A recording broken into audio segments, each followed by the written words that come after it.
kada šis įstatymas buvo pateiktas pirmą kartą, tai turbūt 2090 metai Žemės ūkio ministerija paruošė, aš buvau Žemės ūkio ministras ir buvo pristatyta Seime. Aišku, kilo didžiulė diskusija, nes neskyrė, kaip ir dabar, tarp kitko neskyrė, kas tai yra pluoštinės kanapės, kas yra narkotinės kanapės. Tai reikėjo tą visą švietėjišką veiklą pravest. Po to dar buvo 2 bandymai ir galų gale tas įstatymas 13 metais buvo priimtas. Priimtas, kad galima auginti. Nors kitose ES šalyse, tos pačius Latvijai, Lenkai jau augino seniai.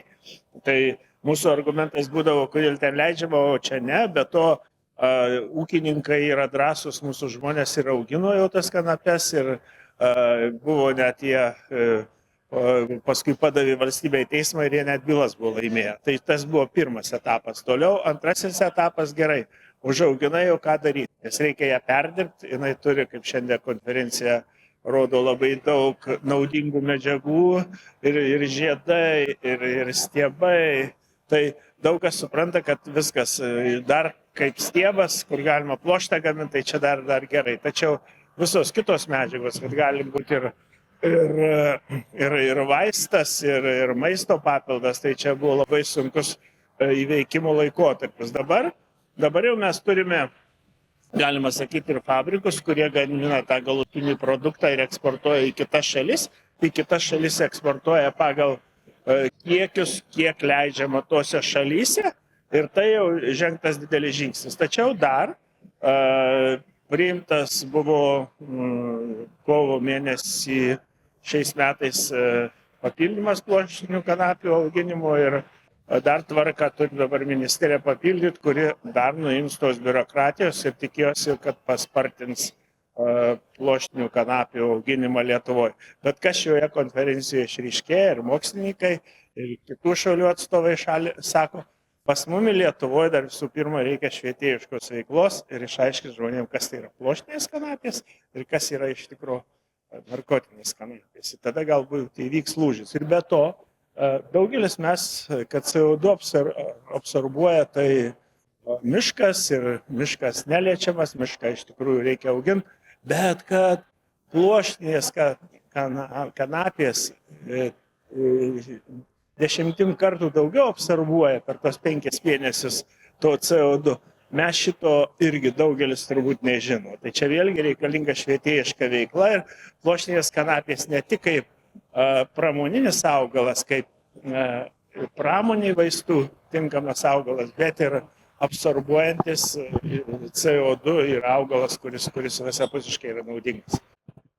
Ir ypatingai būna sunku kadencijos pradžioje, gal išskyrus praėjusią kadenciją, kai buvo išrinkta Laisvės partija, kurie šiek tiek ir ekonomikos ministrė buvo. Tai buvo toksai platesnis požiūris, o kad ir dabar išrinkta, vis dėlto vieni dėl to, kad išgirsta ir pasiklauso apie narkotinės kanapės, irgi neskiria, kas tai yra narkotinės ir pluoštinės kanapės. Ir tokiu būdu labai sunkiai juda šie klausimai ir pradžioj kadencijų. Bet mes tikėsime, šiandieną buvo nemažai parlamentarų, mes per parlamentinę kontrolę, per kaimo reikalų komitetą paspartysim irgi. Ir kitais metais turėsim vėlgi konferenciją, nes jinai vyksta kiekvienais metais, pasidžiaugti, ką mes padarėm. Man keista, kad nėra šiandieną politikų, taip yra, įstatymų leidėjų yra, tačiau vykdančiosios valdžios Žemės ūkio ministerijos aš nematau nei vieno specialisto. Čia yra labai blogai.